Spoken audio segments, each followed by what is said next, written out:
What do you get when you mix a crime procedural with Florida humidity and a conspiracy-loving veteran who can find anything? No, it's not the weirdest NCIS offshoot ever. It's the Bones spin-off that you probably missed.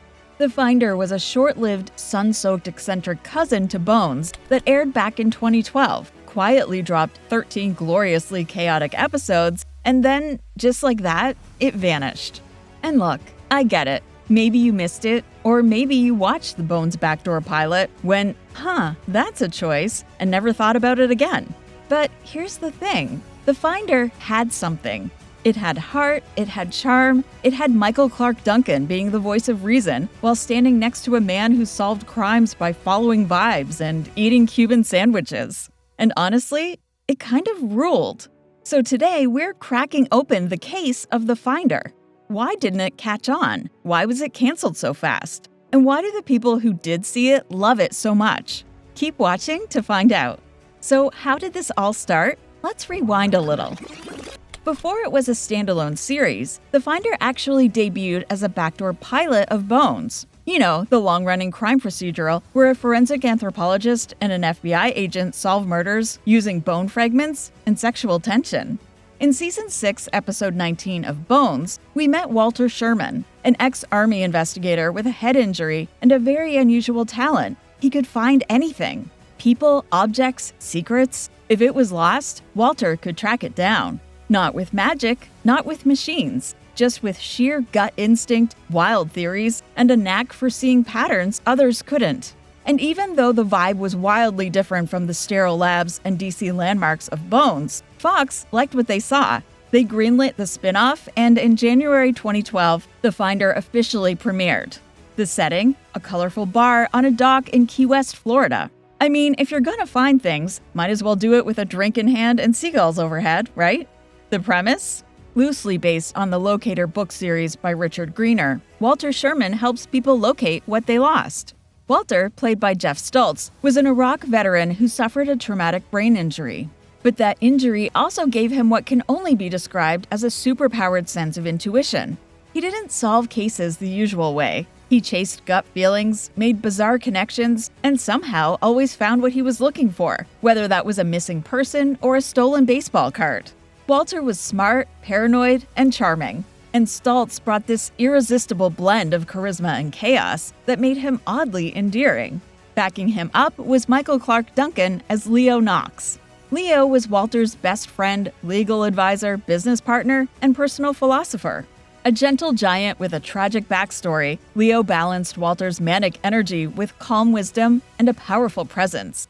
He wasn't just the muscle, he was the moral center. And Michael Clarke Duncan brought such gravitas and warmth to the role that you instantly trusted him.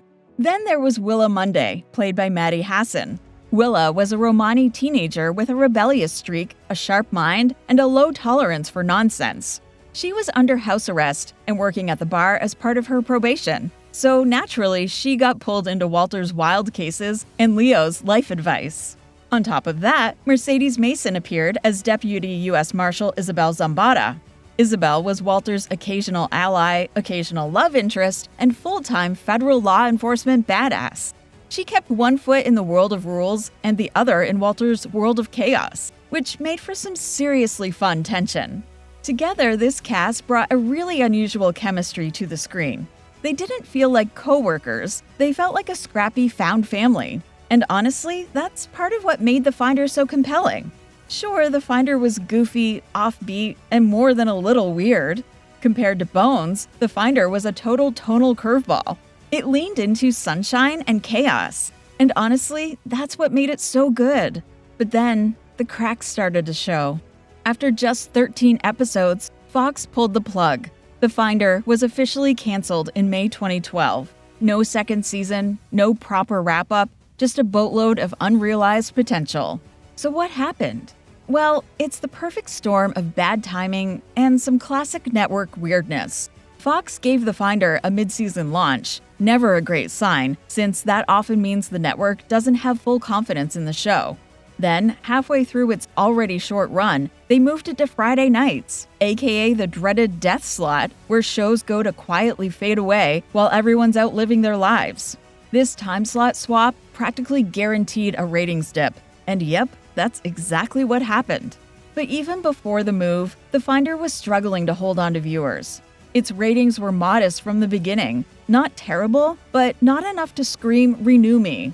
And part of the issue was tone confusion. Fans of Bones who tuned in expecting another forensic drama got hit with palm trees, conspiracy theories, and a main character who used fridge magnet patterns to find missing people. And critics were mixed, too.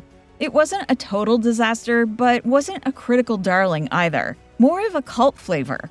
The kind of show that needed time to find its footing, and an audience willing to embrace the weird. But that wasn't the only problem. There was also behind-the-scenes tension.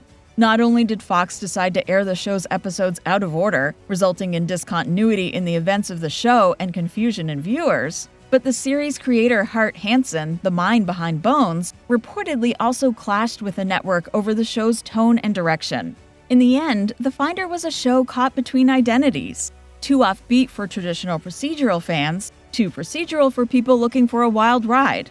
It never got the marketing push it needed. It never got a full season to grow. And once it was pushed into the Friday night abyss, the writing was on the wall. But here's the thing. The Finder wasn't canceled because it was bad or too expensive. It was canceled because it didn't fit in. It didn't play by the rules, just like its main character. And for fans who did get it, who saw what the show was trying to do, it was something special. As you might tell from me doing this video, I loved The Finder. Like, genuinely, unironically, unapologetically loved it.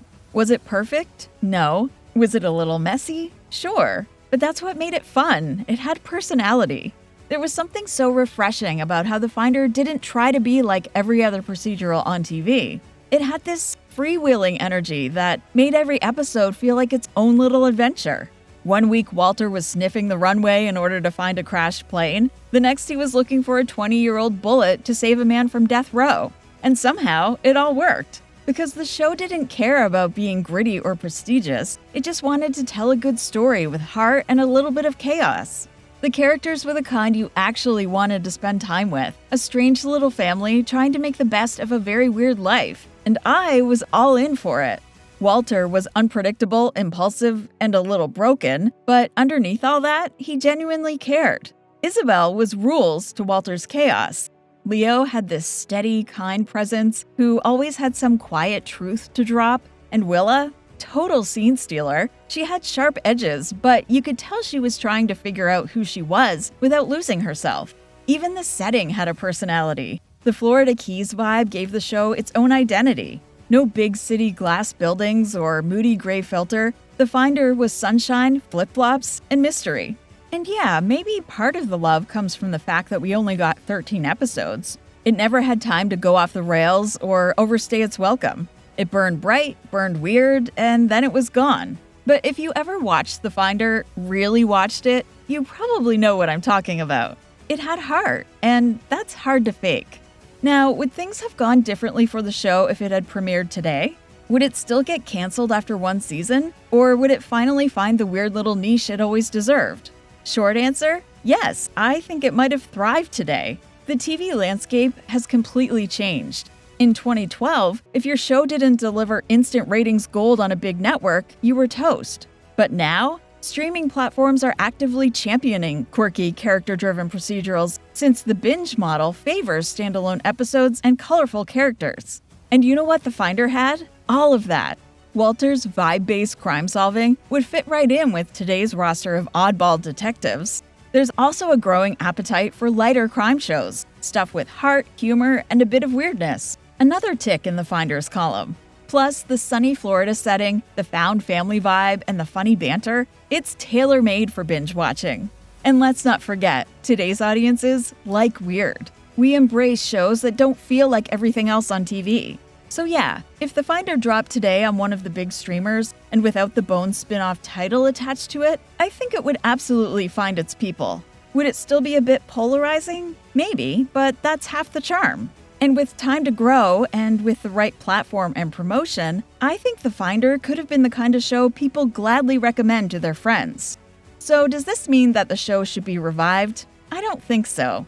I mean, I would love for The Finder to get a short revival run to see where the characters are today, but sadly, it wouldn't be the same without Michael Clarke Duncan, who played Leo Knox and was arguably the heart of The Finder, since he passed away in September 2012. His death was a huge loss for the cast and fans, and I don't think that recasting Leo would work.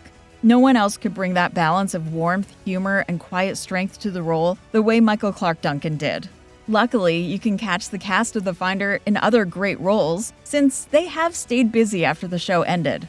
Jeff Stultz has become a go-to guy for charming, slightly offbeat characters. He starred in the military comedy Enlisted, popped up in Grace and Frankie, The Odd Couple, and even had a recurring role in Little Fires Everywhere. Maddie Hasson went on to land leading roles in darker, more intense shows like Twisted and Impulse, and also starred in the post-apocalyptic thriller Elevation. While Mercedes Mason swapped her badge for zombies when she joined the cast of Fear the Walking Dead and later played a captain in ABC's The Rookie. So, although The Finder didn't last, its cast definitely did, and it's always fun to see them pop up on my screen. Do you remember The Finder? Were you one of the few who tuned in during its original run? Or is this your first time hearing about the show?